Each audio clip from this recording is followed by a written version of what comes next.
Welcome back, Panther Nation. I'm Editor-in-Chief Abby Carter, and today we're here with head varsity track coach Chad Walker. Thank you so much for being here today. Absolutely. Glad to be here. All right, so to start off, can you talk to me about Marc Stampley and his recent performances and some of the records he's broken? Yeah, Marc's had a great year. Last year, he finished in the state top 3, top 4 in his events, and he's been real consistent this year, and I think he really wants to check that box and become a state champion in some of his events this year. So he started out the season great. He broke school record in the 100-meter dash, ran 10.97. First time in Starrs Mill history that somebody's gone under 11 seconds. So that was great.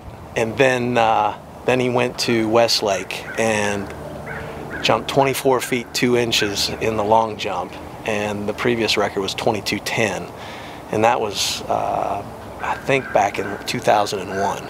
So huge record, huge record breaker. Puts him number 2 in the state right now, all classification.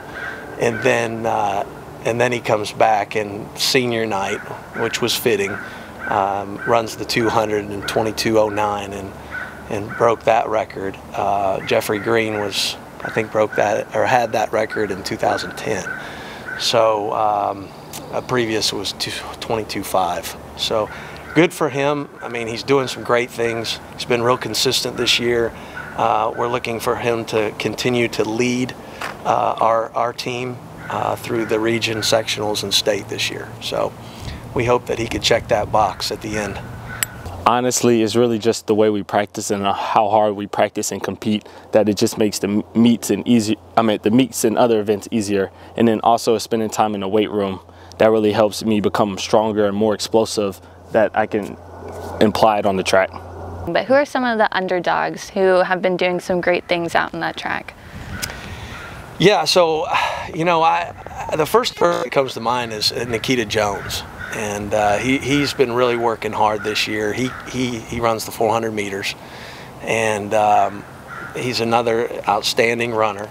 But this past weekend at McEachern, he ended up splitting 49 seconds in the 4x4, along with Mark and Daniel Vetters, who's another strong sprinter that we have. But he was the first to come to mind. And then I look around at you know, some of our field events, and you know, Gray Joseph's doing a great job in the shot put. You know, David Bowers in the pole vault. And then you've got Tito Alufe, and this is his first time doing track, and he's come out here and put up huge numbers in the triple jump and also in the high jump. He cleared 6.4 last week in the high jump, and then his personal best in the triples 46.11, and those are all top performances in 5A. Josh Pfeiffer in the discus, he's well up close to his personal best right now, and we're looking for him to do some things as we go through the next 3 big meets, region, sectionals, and state. So you're looking at that part, but then you have to also come back to your distance, and our distance runners are super solid, and Garrett Jones, and he's done a great job this year. And then we have Banks and Roach, who's just a little freshman, and he's done an outstanding job with running the 1600, and also he runs the 3200. So yeah, our distance runners 4x8 look solid, and then you look at a kid like Miles Scott. Never come out for track, and he's ranked in the top 15 in 5A in the 300 hurdles. I think last week he ran 41.11. So you know, just some good all-around performances. If our guys could stay healthy this year or the rest of the way, last year we were state runner-up, and you know, hopefully we can be a top 5 team again this year. But they got to continue to work, and they got to continue to get stronger, and be able to perform on each day that they get their opportunity to compete.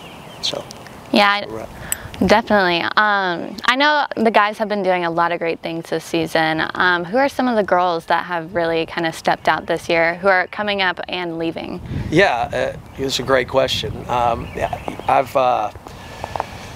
Aniston Evers, she's a senior. She runs the 100 hurdles and the 300 hurdles. She's also on the 4x100 team. She's done a great job. Her 100-meter hurdle times are ranked in the top 15 in the state in 5A. She's been a great leader for our younger athletes, younger girls.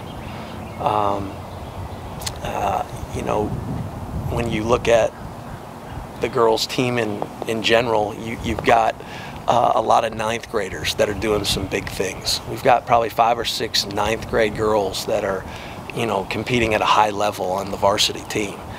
And you know, Callie McQuaid, Mia Brown, Gabby Roach. I mean, those are 3. Emily Aguilera, that's 4. I mean, I know there's 2 or 3 others that are just, you know, doing outstanding. Tania Lufe, she's just a 10th grader. But they're a young team, and a lot of them this is brand new to them, especially competing at the big stage, you know, at the big meets, 30, 35 schools. You know, they're not used to that at all. So, but it's good to have a few of the seniors, you know, be a good example to those younger ones. And like I said, Aniston's done a great job with that, and you know, I hope that it'll continue, and I also hope that those younger kids will continue to compete and continue to stay involved over the next 3 years, and hope I'll have them when they are seniors and they continue doing what they're doing, because they're a special group. And it's nice to have a good group of young kids that are willing to put the work in and be committed to your program.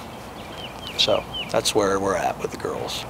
Awesome. Yeah. And with regionals and sectionals coming up, what's your team kind of preparing to get through those to make it to state?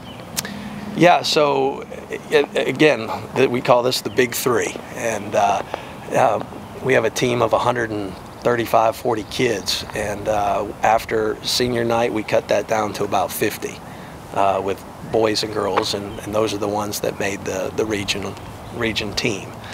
And you know, our goal from the beginning is to win a region championship. That's what we want to do. We've got great coaches. Our kids trust our coaches. They're out here giving it all they can, and we expect to be at the top, you know, and that's what we've done in the past. And you have to be consistent, and I'm hopeful that, you know, we'll go out and perform well at the region. But our goal is to win the region on the boys' side and the girls' side every year. And then it's to qualify as many relays as possible, and then of course our individuals after that. We feel like if we get a couple relays qualified, and then all of our individuals can do what they're capable of, that we have a pretty good chance. So, but it's 1 week at a time, and it starts next Wednesday. So we hope to have everybody healthy and ready to go, and we'll give it our best shot. Can you tell me a little bit about that meet next Wednesday?